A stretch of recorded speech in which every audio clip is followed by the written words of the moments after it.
Everyone and welcome to gain knowledge with facts.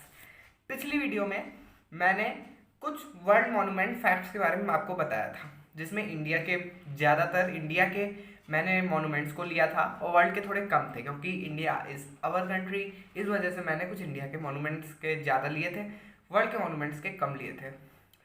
तो मैंने बताया था कि मैं अपनी नेक्स्ट वीडियो में ये बताऊँगा कि ज़्यादातर कौन जीनियस लोग ज़्यादा आगे तरक्की करते हैं, या फिर जो लेज़ी पीपल होते हैं, या आप कहते हो लूज़ मतलब ब्रेन जिनका हाफ डेंसिटी का रहता है, मतलब कि उतना वो अचीव नहीं करते अपनी लाइफ में, वो ज़्यादा सक्सेस पाते हैं आगे। ये मैं आपसे डिस्कस करूँगा, ठीक है। और मैं दूसरी बार में आपसे मैंने ये भी कहा था कंज्यूरिंग 3 की समरी डिस्कस करूँगा, ठीक है। तो विदाउट वेस्टिंग टाइम हम स्टार्ट करते हैं। ओके, तो स्टार्ट करते हैं कि क्यों जीनियस लोग आगे चल के उतनी अचीवमेंट पाते हैं, और या फिर जो आलसी लोग होते हैं वो। तो आप सिंपल सी बात समझ लो, अगर आपसे कोई कहता है कि आप टेस्ट में कितने नंबर लाते हो, या आप एग्ज़ाम में कितने नंबर लाते हो, तो आप सिंपली उससे कहोगे मैं कुछ एवरेज नंबर लाता हूँ, या जो टॉपर्स होंगे वो कहेंगे मैं करीबन 95 या 96% या 97, कोई होता है वो 99 तक चला जाता है, एक तरह से पेपर फोड़ देता है, वहाँ तक चला जाएगा। और जो फेलर लोग होंगे वो कहते हैं हम एवरेज से थोड़ा कम, और जो बिल्कुल फेल होते हैं वो कहते हैं हम फेल हो जाते हैं हर एग्जामिनेशन में। तो उस हिसाब से जो टीचर्स होते हैं, वहाँ जो टीचर्स होते हैं उनको गाइड नहीं करते, जो स्कूल टीचर्स होते हैं वो उनको गाइड नहीं करते, जो फेलर लोग होते हैं, जो फेल होते हैं एग्जामिनेशन, जिनके कम नंबर आते हैं, इन कंपैरिजन ऑफ टॉपर्स।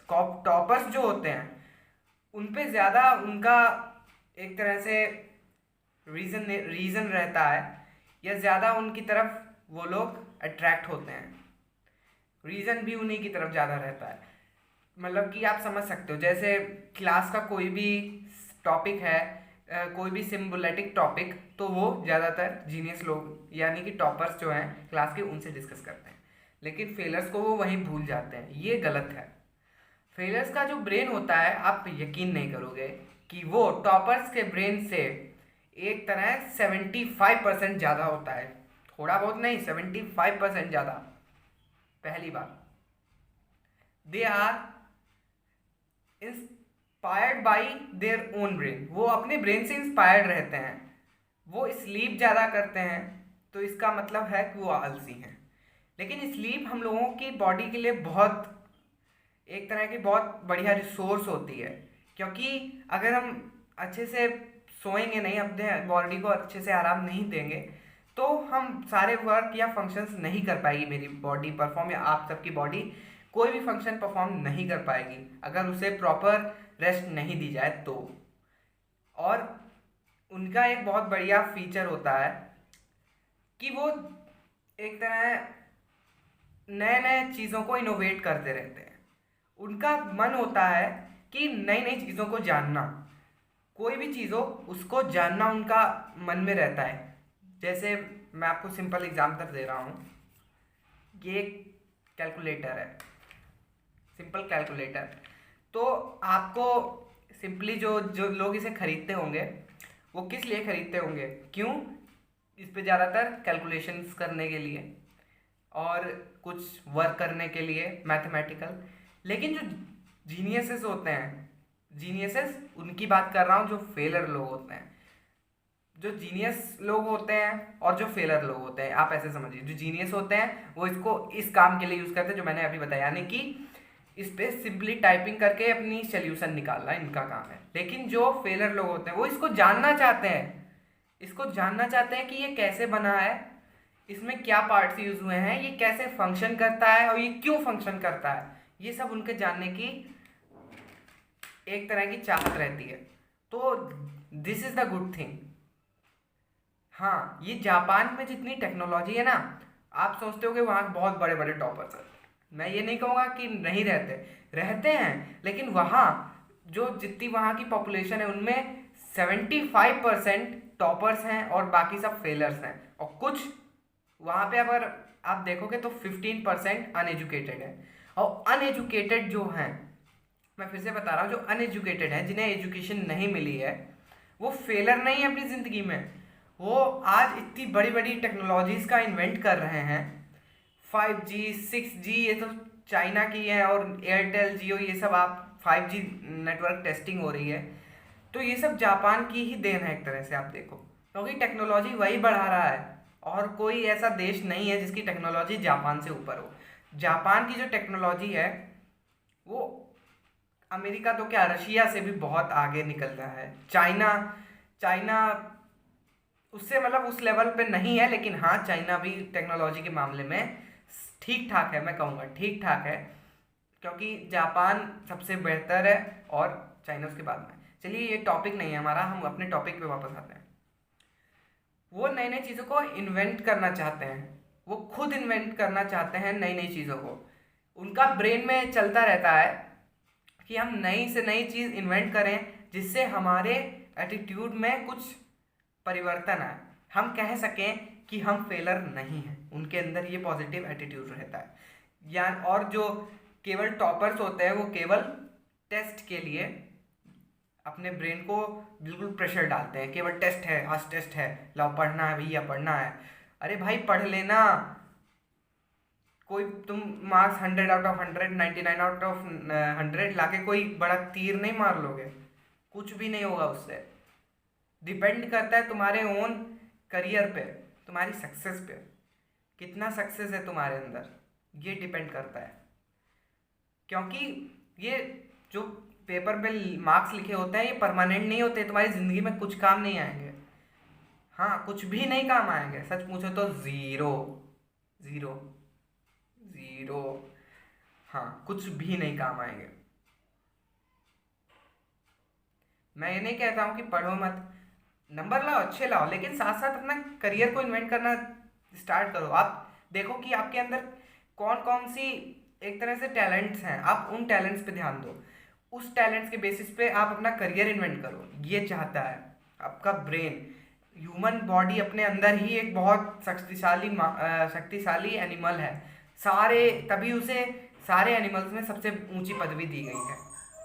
आप यकीन नहीं करोगे, एक ह्यूमन इवन पूरे सोलर सिस्टम को ब्रेक डाउन करता है, लेकिन उसकी बॉडी की उसे रियल शक्ति नहीं पता होती है। इस वजह से ह्यूमन बॉडी आज भी, लेकिन वो बहुत आगे तक तरक्की कर चुकी है कि नहीं, इसलिए। और हाँ, जो फेलर लोग होते हैं, तो इसका एक प्रूफ भी है। एक अमेरिकन साइंटिस्ट ने एक तरह से कन्वेंशन किया, तो उनके जो टॉप 35 स्टूडेंट्स थे जिन्हें वो पढ़ाते थे, और जो 59 करीब स्टूडेंट्स फेल थे जिन्हें वो मतलब एवरेज मानते थे, उनको धीरे धीरे पढ़ाना शुरू किया। उन्हें अलग अलग हॉबीज़ दिलाना शुरू करी, नए नए डिग्रीज उनको दिलानी शुरू करी साइंटिस्ट की। और फिर करीबन 15 साल बाद उन लोगों को लीव कर दिया कि भाई अब तुम बहुत बड़े साइंटिस्ट बन चुके हो, तो अब अपना करियर इन्वेंट करने के तुम्हारा चांस आ गया, ये इसमें मैं हेल्प नहीं करूँगा। उनका इसके पीछे मोटिव कुछ और था, लेकिन उन लोगों को अब उन्होंने देखा, तो फिर 5 साल बाद उन्होंने उन लोगों से मैच किया, तो उन्होंने पाया कि जो 35 स्टूडेंट्स जो बहुत टॉपर थे, बहुत जीनियस थे, जिनका आईक्यू लेवल बहुत बड़ा था, आईक्यू लेवल के बारे में अभी डिस्कस करूंगा, आईक्यू लेवल बहुत ज़्यादा था, उनमें से केवल 5 या 10 लोग बहुत बढ़िया करियर इन्वेंट कर पाए। कोई बिजनेसमैन बन गया, तो कोई बहुत बड़ी कंपनी का मालिक बन गया, कोई इंजीनियरिंग पे पास हो गया, कोई साइंटिस्ट बन गया, और बाकी सब छोटी मोटी जॉब करके अपना जीवन व्यतीत करने लगे। ठीक है, और उनको पता चला कि जो फेलर थे उसमें 1-2 छोड़कर बाकी सारे अपना करियर बहुत ऊंचा ले गए। साइंटिस्ट और आपका ये शिप होल्डर्स, बहुत बड़ी कंपनी के मालिक, टेक्नोलॉजीज इन्वेंट करी हैं उन लोगों ने, उन लोगों की श्रेणी में ये लोग आ गए। तो वहाँ से उनको ये पता चला कि जो आलसी लोग होते हैं, लेजी लोग, बिस्तर पे सोते रहते हैं और कोई काम धंधा नहीं उनके पास, उनका आईक्यू लेवल कितना ज़्यादा होता है ये उनको खुद नहीं पता, कितना ज़्यादा होता है।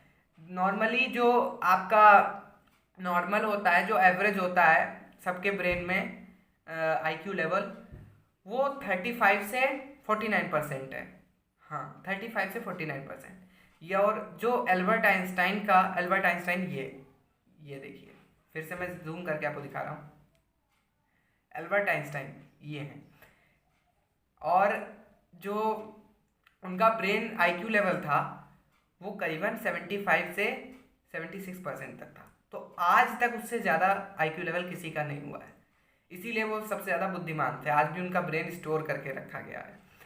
तो Newton, Albert Einstein, Swami Vivekananda, Swami Dayanand और बहुत सारे फिलोसोफर्स, इन लोगों को अगर आप जीवनी इनकी देखोगे तो इनकी जीवनी आपको जानकर बहुत हैरानी होगी, बहुत हैरानी होगी।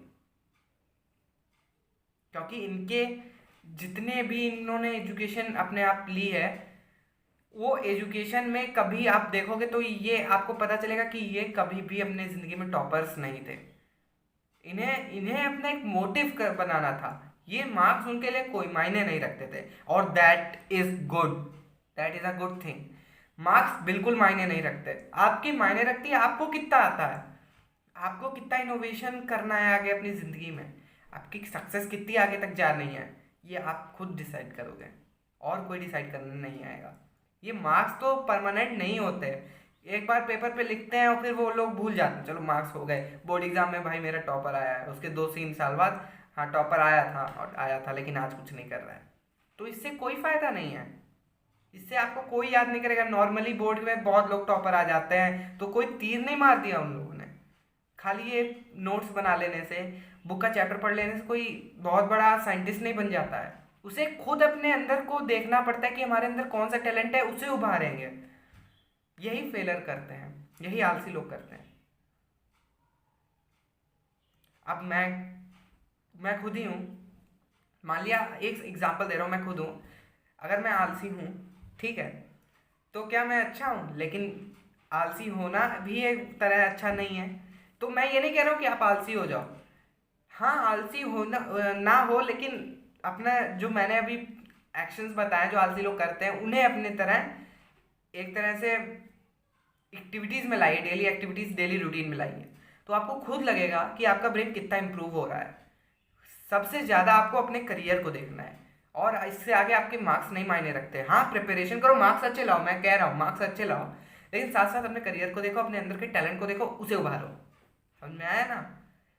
तो यही डिफरेंस है मेन, कि जो वो लोग होते हैं फेलर लोग, वो कितने आगे चले जाते हैं। It is beyond your imagination. तो मैंने यहाँ तक आपको इस बिग डिफरेंस के बारे में बताया है। इससे कुछ मोटिवेशन आपको मिला हो तो नीचे कमेंट्स में बताइएगा येस, और मेरे चैनल को सब्सक्राइब करिएगा, लाइक करिएगा और शेयर ज़्यादा से ज़्यादा करिएगा, और अच्छी नहीं लगे वीडियो तो अनलाइक करिएगा, नीचे कमेंट में रीज़न बता दीजिएगा ताकि मैं अपनी वीडियो को तब इम्प्रूव करूँ। और बेल आइकन को प्रेस कर लीजिएगा ताकि डेली आपको मेरी नई नई वीडियोस अपने नोटिफिकेशन बार पर रोज़ रोज़ मिलती रहें। ओके, बस तो चलिए अब कंज्यूरिंग 3 के बारे में डिस्कस कर लेते हैं। कंज्यूरिंग की ज़्यादातर सीरीज़ ये सारी सीरीज़ एक मैंने बताया था ट्रू स्टोरीज पे बेस्ड है। कंज्यूरिंग का मतलब ही है it is absolutely true, absolutely true, ठीक है। तो इस हिसाब से अगर देखा जाए तो कंज्यूरिंग जो 3 है, कंज्यूरिंग 3 आप देखोगे कि जो ये कंज्यूरिंग 3 है वो 4 जून हमने देखा था, तो 4 जून 2021 को आ रही है। इसका ऑफिशियल ट्रेलर रिलीज हो गया, आप जरूर देखिएगा, लिंक नीचे डिस्क्रिप्शन में दी गई है। ओके, देखिएगा, मुझसे जूनियर है वो कम, और जो मुझसे बड़े हैं वो जरूर देखिएगा इस कंज्यूरिंग के ट्रेलर को, ठीक है। तो कंज्यूरिंग जो मूवी है वो 3, उसमें क्या डिसाइड किया गया मैं आपको बताने जा रहा हूँ। तो जो चेव्स हैं वो उसके डायरेक्टर हैं सारी मूवी सीरीज़ के जो कंज्यूरिंग है। और उस मूवी में क्या हुआ मैं आपको बताता हूँ। एक नॉर्मल सी फैमिली है, नॉर्मल फैमिली, वो अपने एक होम टाउन को छोड़कर दूसरे होम टाउन रेंट पे रहने जाती है। वो रेंट पे रहने जाती है। उसके बाद उसे उस हाउस में सेटलमेंट होने में करीबन 1-2 हफ्ते लगता है। 1-2 हफ्ते के बाद जब वो अपनी डेली एक्टिविटीज़ को फॉलो कर रही होती है तो घर बस जाता है पूरी तरह से, ठीक है। लेकिन धीरे धीरे उन्हें कुछ घर की एक्टिविटीज़ में बदलाव लगता है। जैसे कि अभी कोई पिक्चर लगाई जाए किसी वॉल पर, और थोड़े टाइम के बाद 1-2 दिन बाद वो इस वॉल से अगर हट के उस वॉल पे चली गई हो तो लोग इस पर ज़्यादा ध्यान नहीं देते। लोग कहते हैं अरे किसी ने लगा दी होगी, घर वाले ने, उससे पूछा नहीं जाके कि हाँ भाई लगा दी, क्योंकि सिंपल सी बात है। लेकिन धीरे धीरे उस एक्टिविटीज़ में बदली गई, और 1-2 महीने बाद आप देखोगे तो उस जो लड़का था बहुत छोटा सा, उसके वो अपने बेड को चेक करने लगा कि उसमें कुछ हलचल हुई बेड में, और उसको चेक करने लगा, ठीक है। तो उसमें वो जो आत्मा थी उसके अंदर प्रवेश हो गई। तो इस वजह से वो सारी एक्टिविटीज आत्मा जैसी करने लगा। तो उस आप समझ सकते हो कि वो क्या है, आप तो समझ ही गए होंगे।